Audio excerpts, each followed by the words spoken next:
Shabbat Shalom. This week, we begin the third book of the Torah, the book of Leviticus, Vayikra, and we also celebrate Shabbat Zachor, the Shabbat that always happens immediately preceding the holiday of Purim.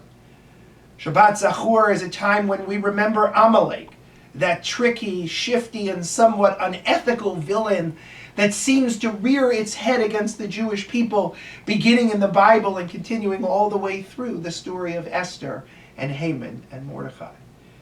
It would almost be easy to talk about Shabbat Zachor because there's something to say about that every year. But I want to focus on sacrifice.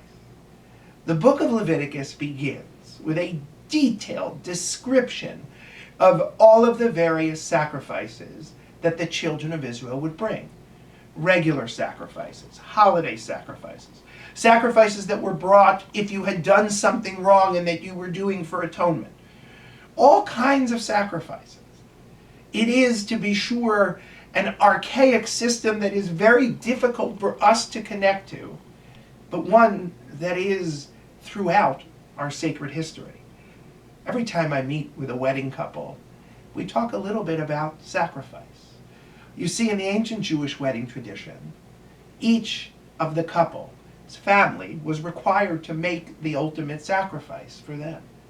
The bride's family gave a dowry, and as foreign as that might be to us today, for them giving up farm animals was the ultimate sacrifice that they could make. The groom's family was giving up their son as an earner, as somebody who was working for them.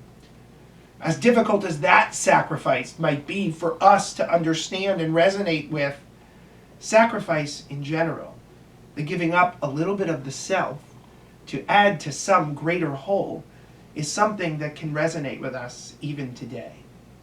I find the Jewish wedding service beautiful. And we don't have to necessarily eschew those ancient traditions to understand that what we give up sometimes in life in order to better ourselves and the people around us pales in comparison to what we gain. We just have to be willing, as the children of Israel were so many years ago, to try. Shabbat Shalom.